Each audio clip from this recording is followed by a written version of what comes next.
ಉತ್ತರ ಕನ್ನಡ ಜಿಲ್ಲೆಯಲ್ಲಿ ಮಳೆಯ ಆರ್ಭಟ ಜೋರಾಗಿದೆ. ಮಳೆಯ ಅಪ್ಡೇಟ್ ಅನ್ನ ನಿಮಗೆ ನೀಡೋದಾದ್ರೆ ಶಿರಸಿ, ಸಿದ್ದಾಪುರ, ಯಲ್ಲಾಪುರ ಭಾಗದಲ್ಲಿ ಹೆಚ್ಚಿನ ಮಳೆ ಆಗ್ತಿದೆ. ಕರಾವಳಿ ಭಾಗದಲ್ಲಿ, ಕಾರವಾರದಲ್ಲಿ ಮನೆಗಳಿಗೆ ನೀರು ನುಗ್ಗಿ ಅವಾಂತರ ಸೃಷ್ಟಿಯಾಗಿದೆ. ಮಾಲಾದೇವಿ ನಗರದಲ್ಲಿ ಮನೆಗಳು ಜಲಾವೃತವಾಗಿವೆ. ಇದು ಮಳೆಯ ಆರ್ಭಟ ಕರಾವಳಿ ಭಾಗದಲ್ಲಿ, ಅದರಲ್ಲೂ ಉತ್ತರ ಕನ್ನಡ ಭಾಗದಲ್ಲಿ ಈಗ ಸೃಷ್ಟಿ ಮಾಡಿರುವಂತಹ ಅವಾಂತರ. ಸದ್ಯಕ್ಕೆ ಆರೆಂಜ್ ಅಲರ್ಟ್ ಅನ್ನ ಘೋಷಣೆ ಮಾಡಲಾಗಿದೆ. ಉತ್ತರ ಕನ್ನಡ ಜಿಲ್ಲೆಯಲ್ಲಿ ಮಳೆಯ ಆರ್ಭಟ. ಶಿರಸಿ, ಸಿದ್ದಾಪುರ, ಯಲ್ಲಾಪುರ ಭಾಗದಲ್ಲಿ ನಿರಂತರವಾಗಿ ಮಳೆ ಆಗ್ತಿರೋದ್ರಿಂದ ನೀವು ದೃಶ್ಯಗಳಲ್ಲಿ ನೋಡ್ತಿರೋ ಹಾಗೆ ಉತ್ತರ ಕನ್ನಡ ಜಿಲ್ಲೆಯಲ್ಲಿ ಮಳೆ ಆರ್ಭಟ ಹೇಗಿದೆ ಅಂತ. ಬಹುತೇಕ ಈ ತೆಂಗಿನ ತೋಟ, ಮನೆಗಳಿರುವಂತಹ ಪ್ರದೇಶ ನೀರಿನಿಂದ ತುಂಬ ಹೋಗಿದೆ. ಶಿರಸಿ, ಸಿದ್ದಾಪುರ, ಯಲ್ಲಾಪುರ ಭಾಗದಲ್ಲಿ ನಿರಂತರವಾಗಿ ಮಳೆ ಆಗ್ತಿದೆ. ಕಾರವಾರದಲ್ಲಿ ಮನೆಗಳಿಗೆ ನೀರು ನುಗ್ಗಿ ಅವಾಂತರ ಸೃಷ್ಟಿಯಾಗಿದೆ. ಸೊ ಉತ್ತರ ಕನ್ನಡದ ಪರಿಸ್ಥಿತಿಗಳು ಈ ರೀತಿಯಾಗಿವೆ. ಮಾಲಾದೇವಿ ನಗರದಲ್ಲಿ ಮನೆಗಳು ಜಲಾವೃತವಾಗಿರೋದು, ಎಲ್ಲೂ ಕೂಡ ಸುತ್ತಮುತ್ತ ಹೊರಗೆ ಬಾರದ ಹಾಗೆ ಈಗ ನೀರು ಸುತ್ತ ಮನೆಗಳು ಇರುವಂತಹ ಕಡೆ ತುಂಬಿಕೊಂಡಿದೆ. ಉತ್ತರ ಕನ್ನಡ ಜಿಲ್ಲೆಯಲ್ಲಿ ನಿರಂತರವಾಗಿ ಮಳೆ ಆಗ್ತಿರುವಂತಹ ಕಾರಣ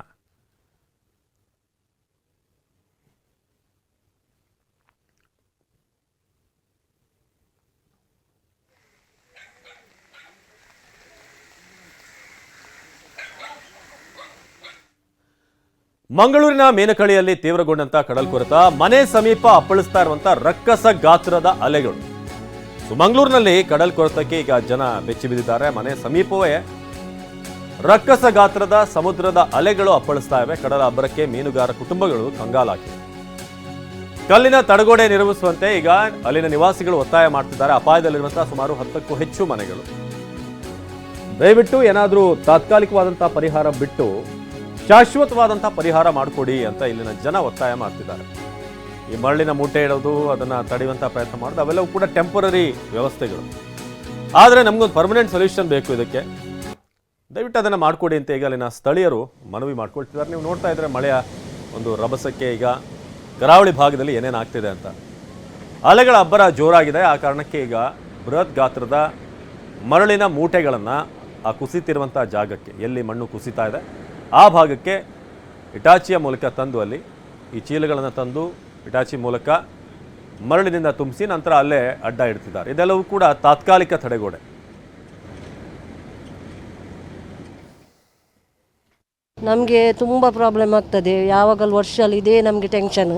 ನೀರು ಬರುವಷ್ಟು ಯಾವಾಗಲೂ ದೊಡ್ಡ ಗಾತ್ರದಲ್ಲಿ ಅಲೆ ಬರುವಾಗ ನಮಗೆ ಭಾರಿ ಹೆದರಿಕೆ ಆಗ್ತದೆ. ಮನೆಯಲ್ಲಿ ಊಟ ಮಾಡಿದರೂ ಊಟ ಸೇರಲ್ಲ. ಮತ್ತು ರಾತ್ರಿ ಏನಾಗ್ತದೆ, ಹಗಲು ಏನಾಗ್ತದೆ, ಈ ಮಕ್ಕಳನ್ನು ಇಟ್ಕೊಂಡು ತುಂಬ ಟೆನ್ಷನ್ ಆಗ್ತದೆ. ಮತ್ತು ಅಂದರೆ ನಮಗೆ ಆದಷ್ಟು ಬೇಗ ನಮಗೆ ಕಲ್ಲು ಹಾಕುವ ಇದನ್ನು ಮಾಡಬೇಕು, ವ್ಯವಸ್ಥೆ ಮಾಡದಿದ್ದರೆ ನಮಗೆ ತುಂಬ ಇಲ್ಲಿ ಬದುಕಲಿಕ್ಕೆ ತುಂಬ ಕಷ್ಟ ಉಂಟು. ಮತ್ತು ಒಂದು ಗಾಳಿ ಬಂದರೆ ಮನೆಯದೆಲ್ಲ ಹಂಚು ಆರಿ ಹೋಗ್ತದೆ. ಮೊನ್ನೆ ಒಂದು ಗಾಳಿ ಬಂದು ನಮ್ಮ ಮನೆಯಲ್ಲಿ 10 ಹಂಚು ಆರಿ ಹೋಗಿದೆ. ವರ್ಷಲೂ ನಾವು ಇದೇ ಎಲ್ಲ ಫ್ರಿಜ್ ಎಲೆಕ್ಟ್ರಿಕ್ ಸಾಮಾನು ಎಲ್ಲ ಹಾಳಾಗ್ತದೆ ನೀರು ಬಿದ್ದು ಮನೆ ಹತ್ರ. ನಮಗೆ ತುಂಬ ತೊಂದರೆ ಆಗ್ತಾ ಉಂಟು. ಇದು ಮಂಗಳೂರು ಕರಾವಳಿ ಭಾಗದಲ್ಲಿ ಈಗ ಕಡಲ ಭಾಗದಲ್ಲಿ ಕಿನಾರೆಗಳಲ್ಲಿ ಆಗ್ತಿರುವಂಥ ಅವಾಂತರ. ಅಲ್ಲಿ ಮಹಿಳೆಯೊಬ್ಬರು ಹೇಳ್ತಾ ಇದ್ರು, ಪ್ರತಿನಿತ್ಯ ಭಯದಲ್ಲೇ ನಾವು ಜೀವನ ಸಾಗಿಸ್ಬೇಕು. ಸೊ ಕಲ್ಲು ಕಟ್ಟಿದ್ರೆ ಅಟ್ಲೀಸ್ಟ್ ಅಲ್ಲಿಗೆ ಬಂದು ನೀರು ತಡೆದು ವಾಪಸ್ ಹೋಗುತ್ತೆ. ಆದರೆ ಈ ಮರಳಿನ ಮೂಟೆ ಎಲ್ಲ ಕೂಡ ನಿಲ್ಲೋದಿಲ್ಲ ಅಂತ ನಮ್ಮ ಪ್ರತಿನಿಧಿ ಅಶೋಕ್ ಪೂಜಾರಿ ಒಂದು ಪ್ರತ್ಯಕ್ಷ ವರದಿ ಕೊಟ್ಟಿದ್ದಾರೆ. ಬನ್ನಿ ನೋಡೋಣ. ಮಳೆಗಾಲ ಆರಂಭ ಆಯಿತು ಅಂದರೆ ಸಾಕು, ರಾಜ್ಯ ಕರಾವಳಿ ಭಾಗದಲ್ಲಿ ಕಡಲ್ಕೊರೆತ ಸಮಸ್ಯೆ ತೀವ್ರವಾಗುತ್ತೆ. ಈ ಬಾರಿಯೂ ಕೂಡ ಮಂಗಳೂರಿನ ಕಡಲ ತೀರಗಳಲ್ಲಿ ಕಡಲ್ಕೊರೆತ ಸಮಸ್ಯೆ ಹೆಚ್ಚಾಗ್ತಾ ಇದೆ. ನಾನೀಗ ಮಂಗಳೂರು ಹೊರವಲಯದ ಮೀನಕಳಿಯ ಸಮುದ್ರ ತೀರದಲ್ಲಿದ್ದೇನೆ. ನೀವು ದೃಶ್ಯದಲ್ಲಿ ಗಮನಿಸ್ಬೋದು, ಪ್ರತಿ ವರ್ಷವೂ ಕೂಡ ಈ ಭಾಗದಲ್ಲಿ ಕಡಲ್ಕೊರೆತ ಸಮಸ್ಯೆ ಇಲ್ಲಿನ ಜನರನ್ನು ಕಾಡ್ತಾ ಇರುವಂಥದ್ದು. ಈ ಬಾರಿಯೂ ಕೂಡ ಸಮುದ್ರ ಅಂದರೆ ಮಳೆಗಾಲದ ಟೈಮಲ್ಲಿ ಸಮುದ್ರ ಹೆಚ್ಚು ಅಬ್ಬರದಿಂದ ಇರುತ್ತೆ. ಹೀಗಾಗಿ ರಕ್ಕಸ ಗಾತ್ರದ ಅಲೆಗಳು ದಡಕ್ಕೆ ಬಂದು ಅಪ್ಪಳಿಸುತ್ತೆ. ಈ ಬಾರಿಯೂ ಕೂಡ ನೀವು ಗಮನಿಸಬಹುದು, ಈ ಭಾಗದಲ್ಲಿ ಇದು ಮಂಗಳೂರು ಹೊರವಲಯದ ಮೀನಕಳಿಯ ಭಾಗ. ಈ ಕಡಲ ತೀರದಲ್ಲಿ ಸಾಕಷ್ಟು ಮನೆಗಳಿದೆ. ಮೀನುಗಾರರು ಸಾಕಷ್ಟು ಮೀನುಗಾರರ ಸಮುದಾಯ ನೆಲೆಸಿರುವಂಥದ್ದು.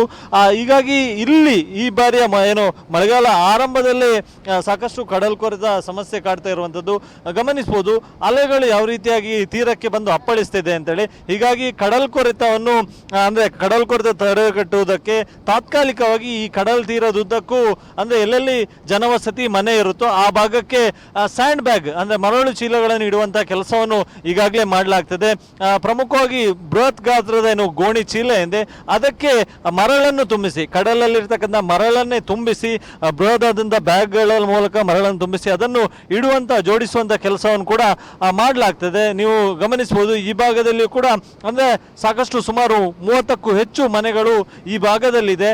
ಪ್ರಮುಖವಾಗಿ ಕಳೆದ 2 ದಿವಸಗಳಿಂದ ಈ ಒಂದು ಕಾಮಗಾರಿಯನ್ನು ಮಾಡಲಾಗ್ತದೆ.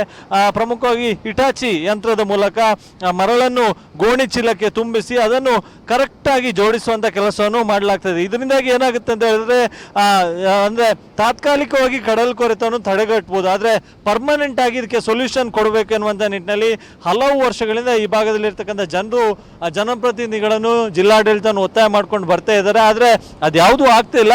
ಪ್ರತಿ ವರ್ಷ ಈ ರೀತಿಯಾಗಿ ತಾತ್ಕಾಲಿಕವಾಗಿ ಏನು ಚೀಲ ಗೋಣಿ ಚೀಲ ಎಂದರೆ ಅದಕ್ಕೆ ಮರಳನ್ನು ತುಂಬಿಸಿ ಅದನ್ನು ಇಲ್ಲಿ ಜೋಡಿಸುವಂಥ ಮೂಲಕ ತಾತ್ಕಾಲಿಕವಾಗಿ ಕಡಲ್ ಕೊರೆತವನ್ನು ತಡೆಗಟ್ಟುವುದಕ್ಕೆ ಆ ರೀತಿಯಾದ ಪ್ರಯತ್ನವನ್ನು ಮಾಡಲಾಗ್ತದೆ. ಕ್ಯಾಮ್ರಾ ಪರ್ಸನ್ ವಿಲ್ಫೇಜ್ ಜೊತೆ ಅಶೋಕ್, TV9 ಮಂಗಳೂರು.